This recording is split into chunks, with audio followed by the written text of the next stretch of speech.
Hello, everyone. Welcome back to another fun-filled episode of 52 Must-See Movies and Why They Matter.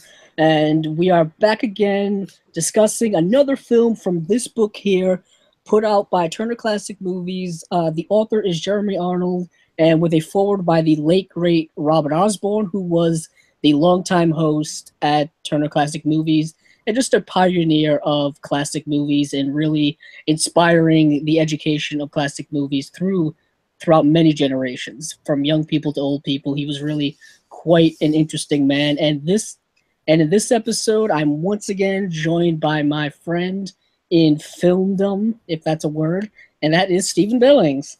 Yes, filmdom sounds like a word to me. I like it. It's like filmdom. Yeah.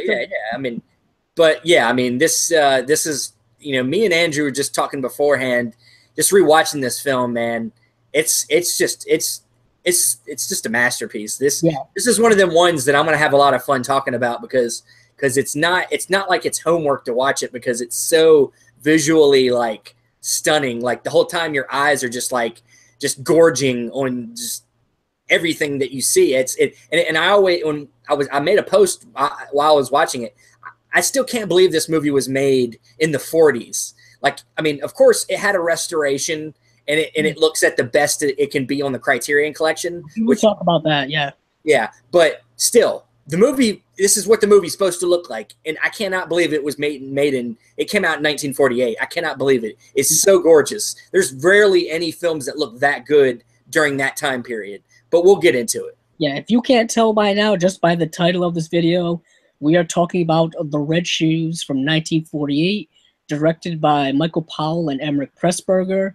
And this film is regarded as one of the greatest films in British cinema, but I think it's just one of the best ever. I mean, if we're talking all-time lists, it's definitely top 10, top 20. It's a magical film in almost every sense of the word. It is quite enchanting, and for many reasons. And I think a lot of that has to do with Jack Cardiff, who was the cinematographer on the film. We'll get into that.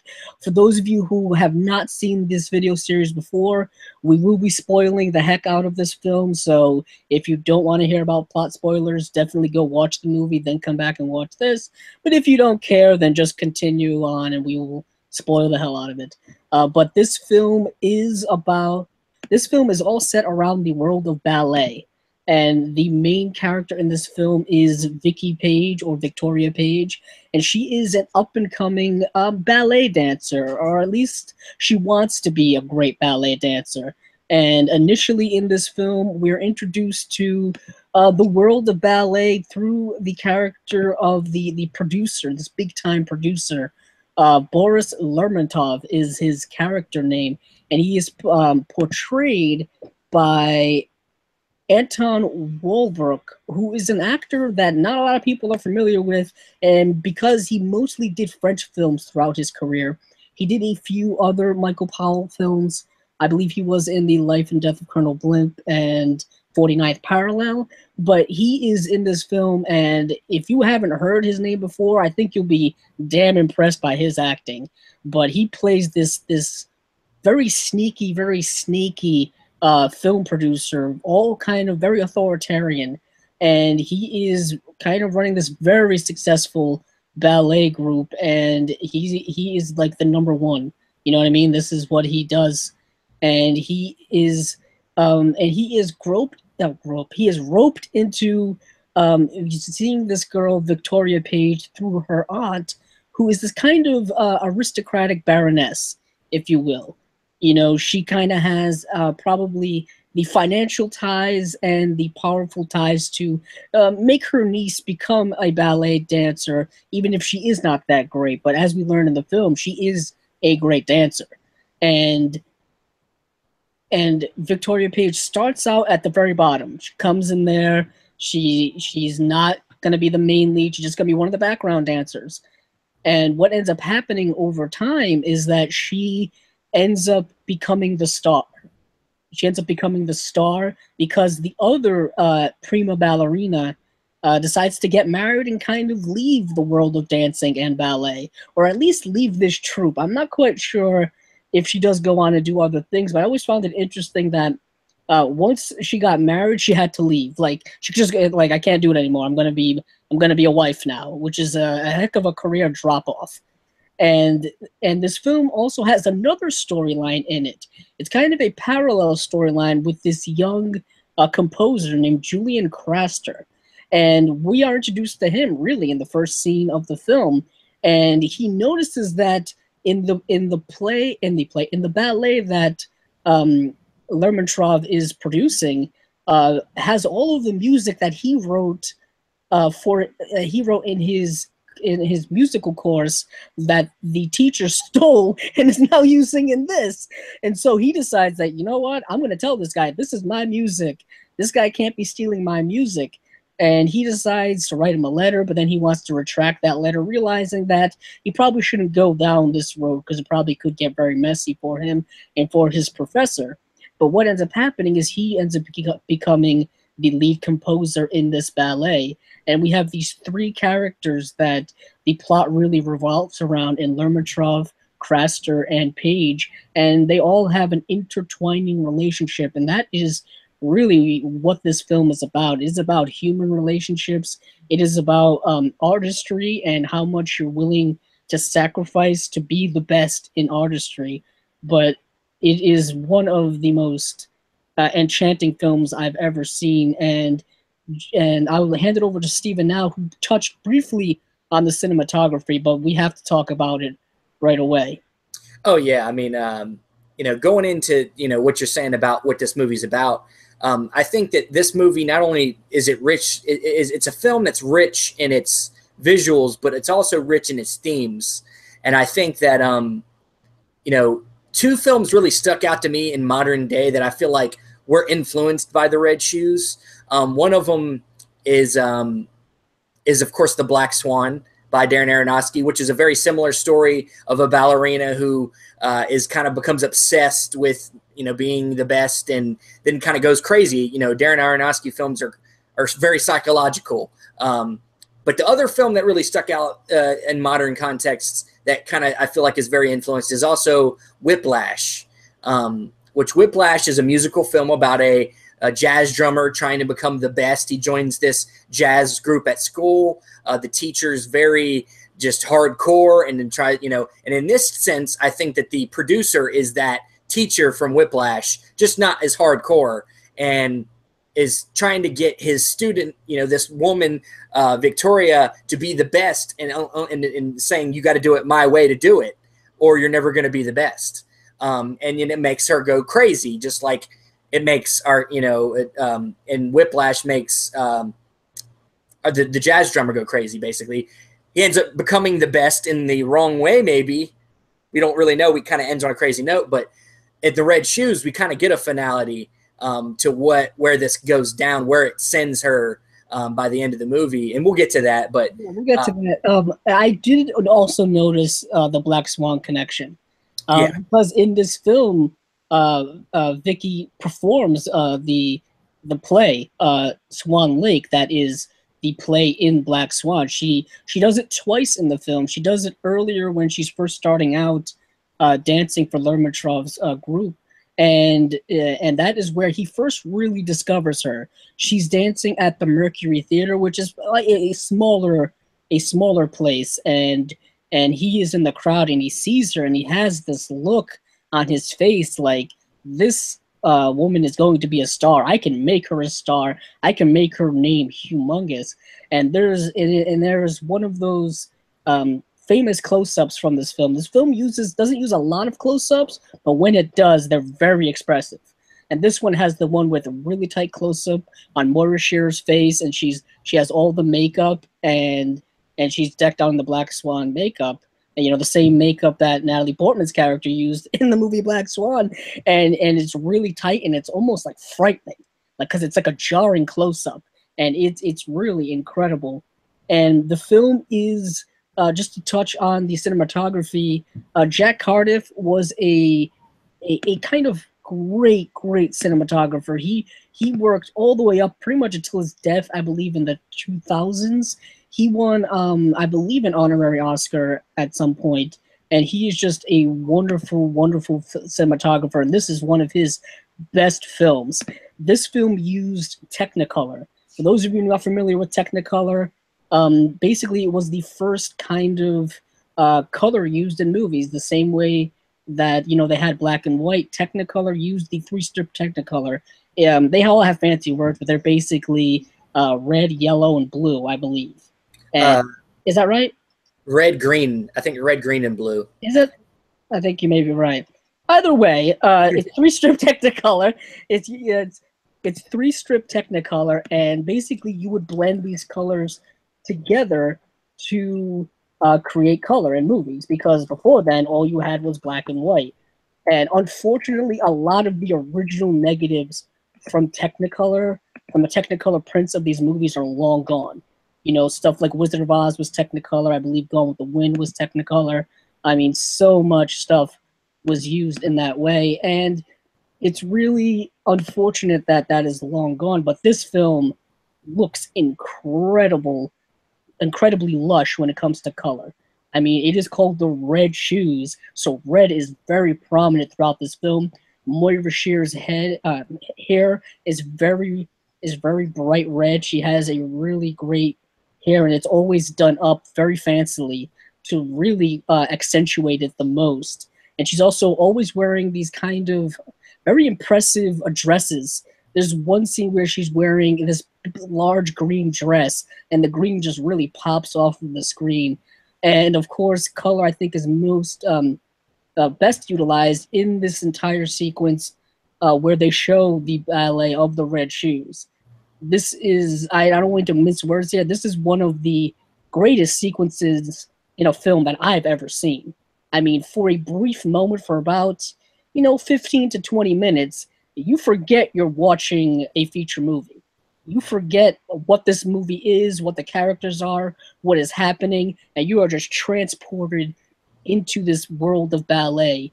And it is just incredible, the things they were able to do in 1948. Like, this is modern day stuff, using green screen, layering stuff, just unbelievable camera work in that sequence and throughout this entire film.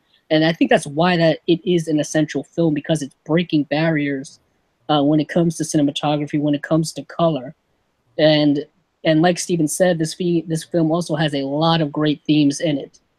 And I'll hand it off to Steven if he has anything else to say about that. Yeah, that it's about halfway through the movie. It's kind of the almost the intermission of the movie. Is this like, I think it's 17 minutes long. Ballet, the Red Shoes. You get the whole Red Shoes basically.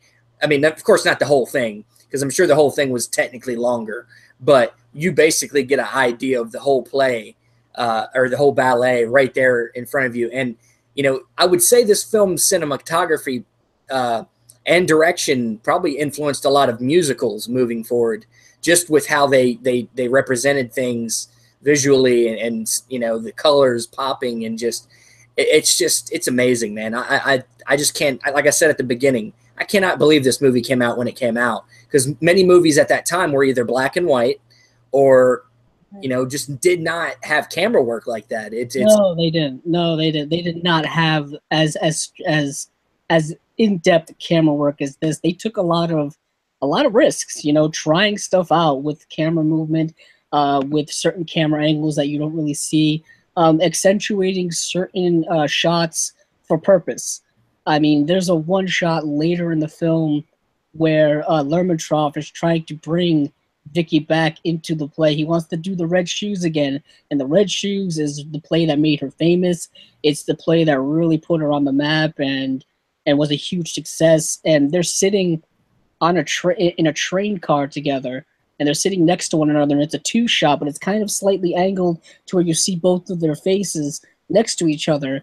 And she has a look on her face, and he has a look on his face that is really telling. There's a lot of pure cinema here when it comes to just visual storytelling, and the look on her face is basically one of, I couldn't tell if it's like a mischievous grin, almost a grin you would see from an antagonist who's about to do something bad, but all she's doing is going back to doing her play, The Red Shoes. So it shouldn't be bad. I mean, he has looks where he looks like he's a bad guy, because this is Lermontov is only out for himself. He's got a lot of things working in the background. He is a very slimy guy in this film, and it really shows, especially as the film goes on, where a romance develops between Vicky and Julian, and he doesn't want any of that. There is no room for love or romance or any type of distraction in his ballet. If you're gonna do that, well, you're gone. Well, yeah, I mean, of course, he definitely feels this way because of the first ballerina leaving at the beginning because she falls in love with somebody, and he loses her because of that. And then, of course, when he finds this new diamond in the rough, talent, and sees the threatening of another person trying to take her away, he tries to break it up, and it doesn't work out. And yeah, he tries to not only break it up, but I'm trying to figure out what his motivation was. Does he care about doing a great ballet, or is it more about Vicky herself? Like, is he jealous that she is viewing someone romantically and not him?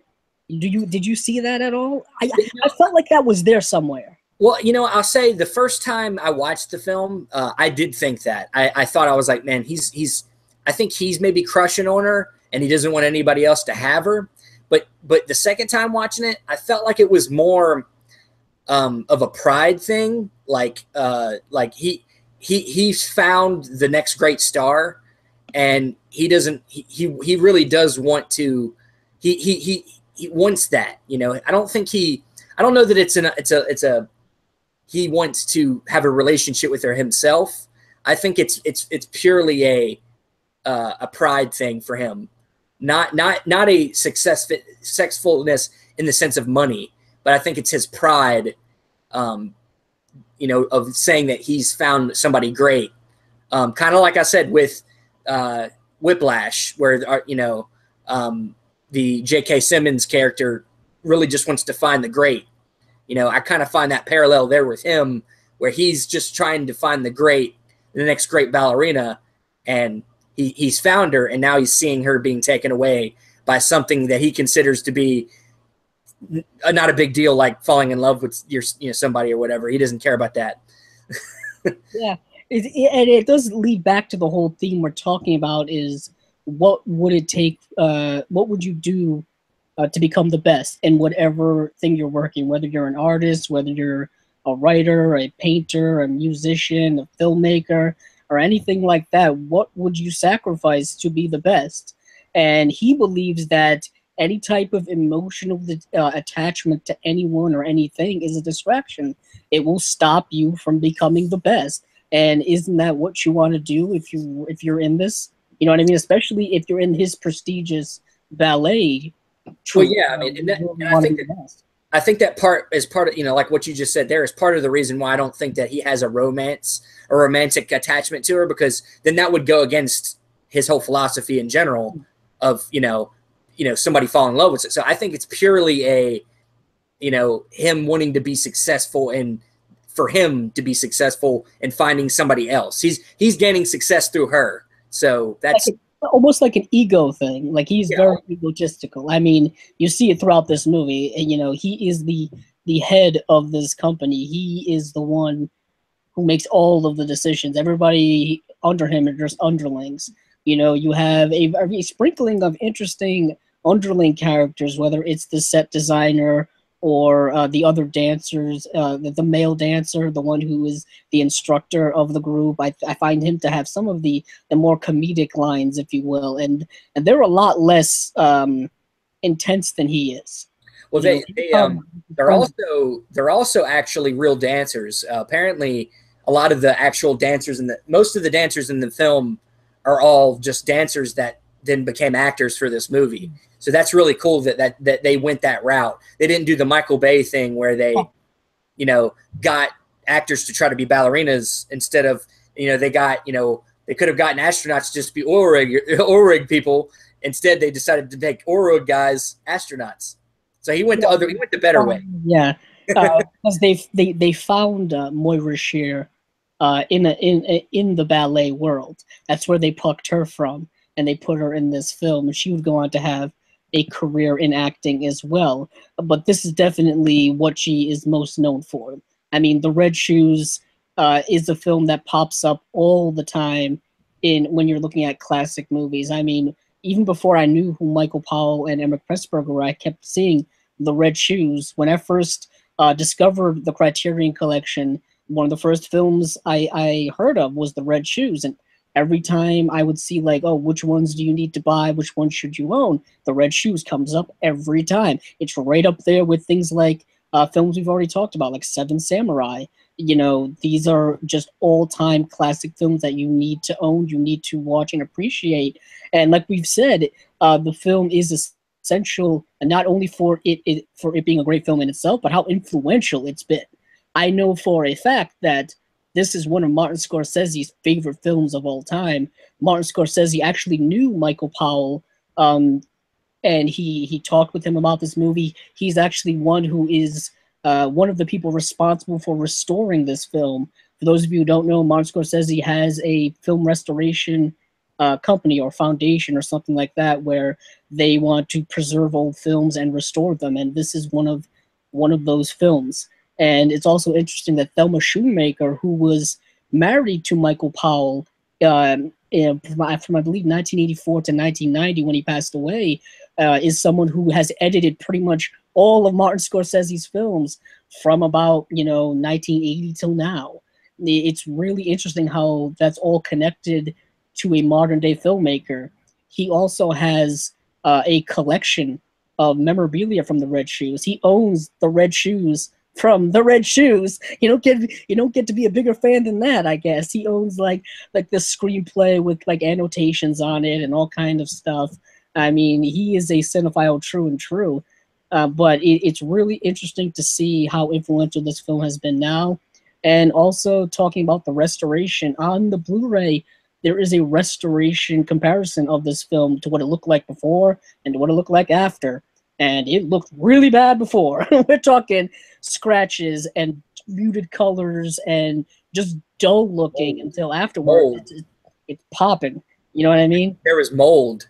Yeah, and it's like you don't realize, but film over time decays, and if it's not stored properly, it decays rapidly. I mean, that's the one thing. Like when people have a hard time understanding certain filmmakers that really are true, like about keeping film preserved, like Christopher Nolan and Martin. Well, Martin Scorsese's kind of on both sides. He's willing to do digital, but there's a lot of filmmakers that are advocating to keep film alive, like Paul Thomas Anderson. Film is light. Like it has, like you said, a lifespan. That's part of what is luring to them, is that they feel like they're trying to bring life to the screen, and then film itself is something that can't live forever. It's part of it, and that's what's very just kind of romantic about film shooting on film. And yeah, and having all of that context behind this film delivers an emotional response, I think, from the viewers. I know for me, without the restoration of this film, without people like Martin Scorsese, we would never see this film. It would probably be lost forever, like how most of the silent era of American cinema is gone. I hear anywhere between 70 and 90% is gone. And every time I hear that, I'm like, wow, that's incredible. Could you imagine if film preservation didn't exist? All these films would be gone because people don't realize that once it gets the original negative gets used, sometimes they throw them out. They throw them out, burn them, recycle them, whatever, and they're just gone. And for something that's in Technicolor like the Red Shoes, it's unique because you need to have the original negative or as close to it as possible, or else you're kind of screwed when it comes to restorations. But this film is just gorgeous. Like we've said, the colors are incredible, the themes are incredible. The story itself, while simple on the surface, like we've pretty much described it as a rise story, a rise of a ballet, the rise of a young composer, and their tragic romance. Because unfortunately, at the end of this film, the Vicky Page character dies. She commits suicide, essentially. she can no longer deal with having to decide between love and her life as an artist. She can't reconcile the two. She can't decide which one she wants, and she decides, I'm going to have, if I can't have one, I won't have the other. If I can't have the other, I don't want to have the other one. And it's just well, I mean, a tragic end. Do you think she dies at the end? I think she does. You think she's dying? Because I mean, because there was that French guy there who pretty much said something in French that I didn't understand, but he pretty much, yeah, there's nothing we can do.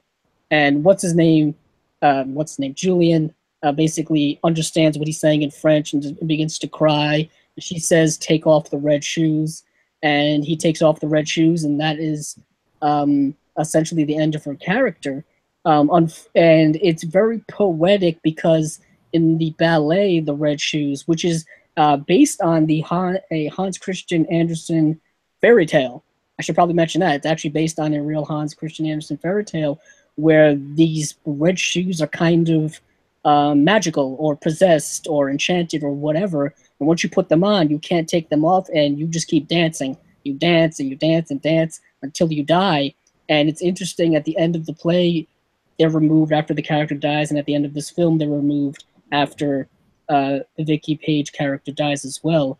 And it kind of says, you know, she danced until she died, essentially, unfortunately. And it's it's life in it. It's life imitating art, imitated by art.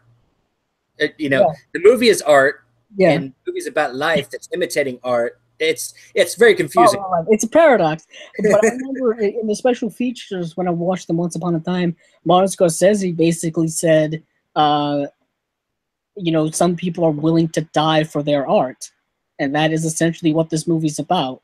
It's not a very positive message, but it is one that a lot of people are willing to do. I mean, a lot of people are unfortunately in situations, they're in countries where their art is restricted, they're in time periods where their art is constricted, and they are killed because of it, you know, or they die because of it for some whatever reason. And it's something that's very interesting that we keep harping on every couple of minutes now, is how far are you willing to go? Do you want it that bad? And that's kind of a lot of question a lot of artists and a lot of, you know, people who are trying to pursue a dream or trying to pursue a goal have to ask themselves. So yeah, and this film came out in 1948, and it's still harping on themes that are still relevant today, not only in movies but in our society. And it's a fantastic movie. This is one of the best I've ever seen, probably one of the best maybe you guys will ever see at home. And Steven, the same way. This was the second time for me watching it. I think it was the second time for Steven as well, and it's even better. I found it to be even better. The pacing, we were commenting about it before the show. It moves incredibly well, even with that kind of middle scene of the ballet, which I think is, like I said, enchanting as all hell. And I have to say that I highly recommend this one. This is probably one of my favorite rewatches we've done. You know, I liked all the rewatches, but this one I think I got the most enjoyment out of, and I've never been more captivated by one of the films we've watched than this one. You know, there's something where you just have to sit and watch it, and it's just constant. And I kind of want to rewatch it again right now. But we have to move on. We have to move on to whatever we'll be talking about next. For me and Steven, this has been a very fun episode to talk about this movie. Steven, where can people find you on the internet, and what are your any final take on this film? Yeah, I can't say it any better than Andrew just did. I mean, it's you know, I own it on the Criterion Collection. You see it back behind me. It's one of my cherished ones. I just love it. And guys, it's worth it's $22, 23, 24 bucks. Go get it on the Criterion Collection. It's worth it. It's probably the only real version of it that you can get that's good. So, but yeah, it's become, watching it again, it's moving up my list on favorite films in general. So yeah, but you can find me on Film Club Central, Facebook, YouTube, Instagram, talking a lot of different types of movies. And of course, on Dan's page, I jump in there on the 52, doing these 52 must-see movies and why they matter, and also some of his top 5 weeklies. Yes, I also pop in on Top 5 Weekly. I also, of course, do these episodes here. But also, I have my own YouTube channel, Cabzilla Productions, and I also want to recommend any other Michael Powell and Emeric Pressburger films that you may come across. I know Criterion has a couple of them. Life and Death of Colonel Blimp is another great film. Definitely a film that Martin Scorsese is also influenced by, and also Black Narcissus also uses Technicolor very, very well. And there's also other movies by Michael Powell by himself or with Emeric Pressburger. Stairway to Heaven is another one, which is just unbelievable film. Peeping Tom is another one that is rather controversial when it came out, but it's definitely a fantastic film. And yeah, that has been our episode about the Red Shoes. If you like these videos, please keep checking them out. We will keep doing these all the way up until we hit 52. 52 is our magic number. So until next time, see you later.